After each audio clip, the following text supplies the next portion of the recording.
Hello students, welcome back to our session. Today we will learn about the agents of pollination. As you know that we have discussed the process of pollination, the types of pollination in the previous session. Now today we will discuss about the agents of the pollination.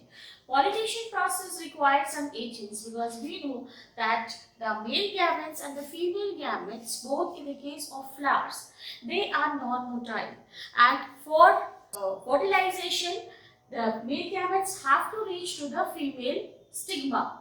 So there are some agents which are required. We divide the agents of pollination into two categories. These categories are abiotic and the biotic agents. Abiotic agents include wind and water. Wind is the agent. As the wind blows, the pollens, they fly with the wind and they reaches their target site, that is the stigma. Similarly, water. Water is the agent for the hydrophytes, for the aquatic plants. Mostly those plants which are submerged, which are inside the water. Now, first of all, the plants, the flowers which pollinate with the help of wind have some adaptations. They have some special characteristics which are given to them by the nature. Now, this first of all, the process by which the pollination occurs by wind is known as anemophily. Now, the anemophilous flowers have certain characteristics. These characteristics include, first of all, the pollens, they are dry. They are very light in weight. They can fly with the air and they are non-sticky. The stigma in this case is sticky so that it can receive the pollen easily. Then the plants which pollinate with the help of water. This process is known as hydrophily. Hydro word is used for water in biology. So hydrophily, hydrophilous flowers, they also have some characteristics. The hydrophilous flowers, they do not include those flowers which are on the surface of the water bodies, like lotus. Lotus is over the surface of the water body. These flowers, these hydrophilous flowers actually are the flowers which are submerged, which are inside the water body. For example, Vallisneria. Vallisneria is the flower which pollinates with the help of water.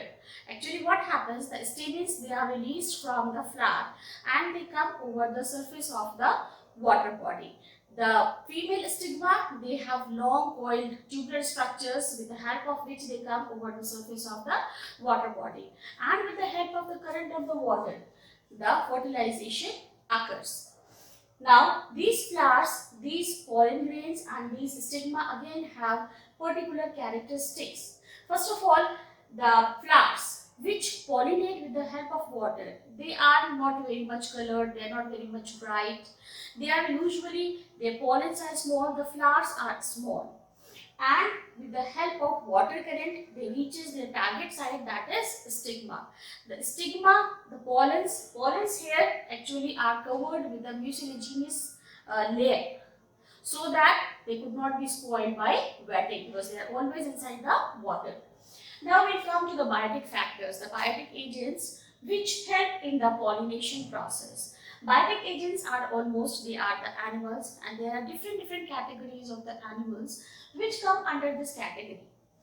They may be reptiles, they may be human beings, they may be animals, mammals, and they may be insects, bats and birds.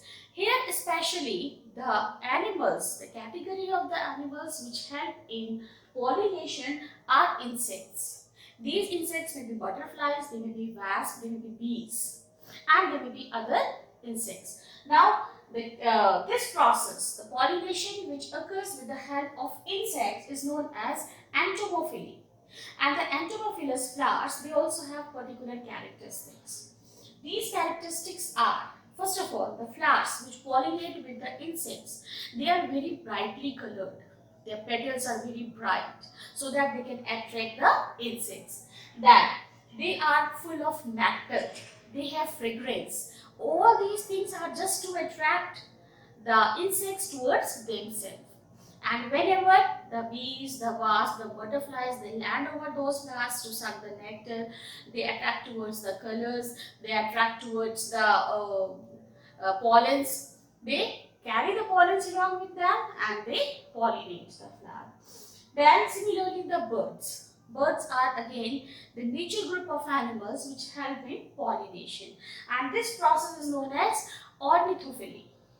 Ornithophilous flowers are again, they are large in size, they also have nectar, they also have fragrance, and they are brightly colored. So this is all about the agents of the pollination plus the characteristics of the different flowers which pollinate with the help of certain biotic and abiotic factors. Thank you.